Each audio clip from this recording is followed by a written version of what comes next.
kung hindi ko tatawagin sa stage ang aking mga board of directors sa states na pinangungunahan ng San Francisco chapter na naunang matatag sa pangunguna ni Romeo Obien. Pwede ba po?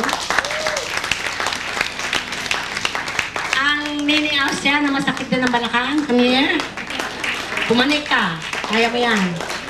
Ang mga taga Los Angeles chapter, si Mr. Joe Noche. Where are you, Joe? Ang pirmi na kukonsume sa LA chapter. Wala si Lupin Ocon. Ang ating San Diego chapter, na puro kalokohan. Sabi nga siya yung successful, si Mike Lip.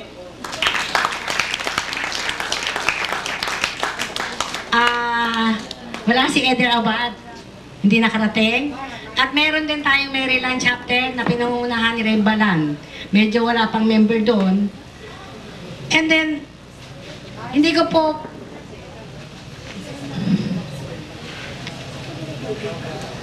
ayaw nga pala, nakalimutan ko kasi hindi ka makakapanik sa stage. Si Big De Leon. Palakpakan po natin. Hindi, kasi at random lumukso si May kasi nawala. Anyway, I'm sorry. Anyway, hindi ko po pwedeng palampasin ang ano nito dahil meron pong isang tao dito na may scholarship din. Actually, nagpapaaral din siya ng high school. Na hindi lingit sa inyong kaalaman, meron pa rin tayong scholarship sa high school. Hindi ko lang alam kong pinangungunahan pa rin. Kasama dito si Dante Salud doon. Pero ang ating Dante, Camille, at si Peme daw akong hingi ng donasyon tuwing makikipag-banding. Nagagalit na kamakalawa sa amin ni Nini. Si Direk Joel Lamangan na ever since talaga, wala na akong ginawa kundi humingi. Dan, ayaw pumanik ni Joel, pakihila lang. Baka daw akong humingi na naman. At ang ating bagong recruit. Okay. Yes. Ang aking board of trust, ang board of trustees ni Dante, siguro ikaw dapat mapakilala. Pero tatawagin ko muna yung aking, sige. Sige, kunin mo muna. Inanyayan ko yung mga board of trustees natin. Si Hazel. Si Lina. Si Doris. Ayan ako. Dito na lahat. Si Normy. Si Ted. Halika Ted. Sino ba? Sino pa? Ted. Si Alvin. Si Alvin. Admiral Alvin. Admiral Alvin. Kailangan pala tawagin sa Admiral muna para mag-iyan.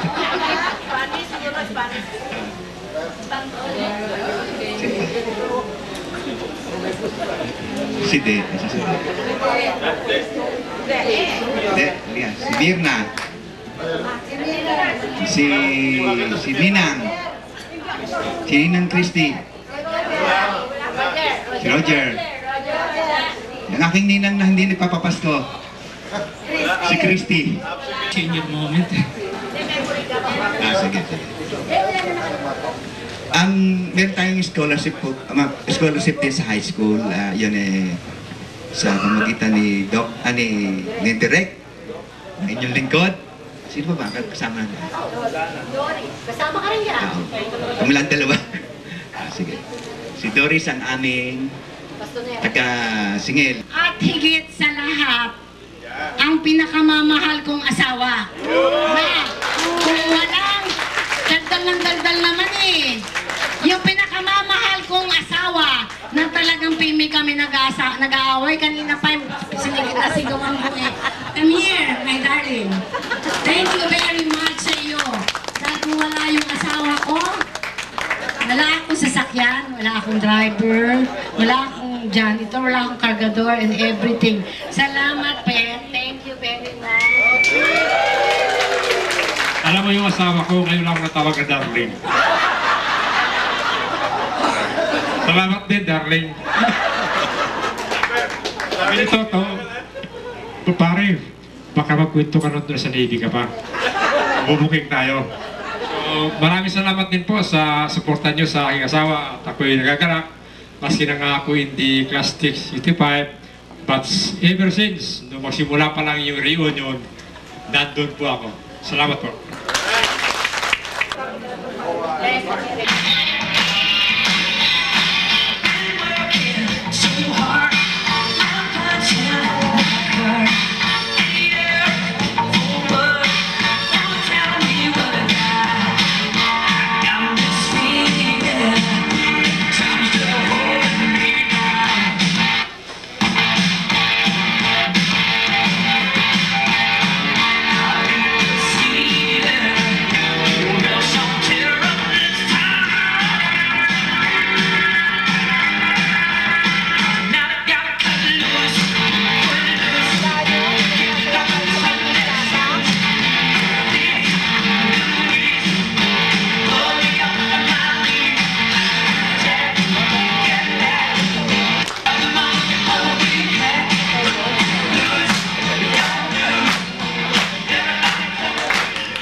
Scholarship Foundation for their compassion and commitment in building our future, for helping us to reach our goals, for proving us that our dreams can be seen in reality, and for making us realize that no matter what the situation may be, nothing can hinder us. We recognize your dedicated role as second parents to individuals like us who are in need, as one of the highest callings in our world. The Lord has entrusted you with an opportunity few others could raise to. Thank you for your kind heart and faithful service. This service that you perform is not only supplying the needs of God's people, but is also overflowing in many expressions to thank God. 2 Corinthians 9 verse 12. We'd also like to grab this opportunity to tell you how much yung gratitude po na meron kami. Salamat po kasi kahit po gaano kalayo yung marating namin, kahit po gaano kataas yung maabot po namin, lilingon at lilingon po kami dun sa mga tao na hindi nagsawang tumulong at sumuporta sa amin. Dun sa mga taong nagbigay sa amin ng pagkakataon na lahat pala ng pangarap namin pwedeng magkatotoo. Dahil merong mga tao na kahit hindi kami kilala personally, alam namin na hindi nagdadalawang isip na tumulong po sa amin. Hindi man po namin maibalik kung ano man po yung nagawa niyo sa buhay ng bawat isa. Alam po namin na dadating po ang panahon na kami naman ang tutulong dahil po dun sa inspirasyon na iniwan niyo po sa amin. Maraming salamat.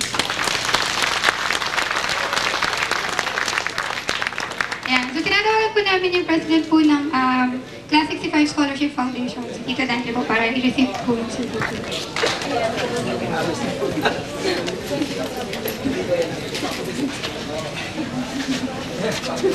Bakit ka umiiyak?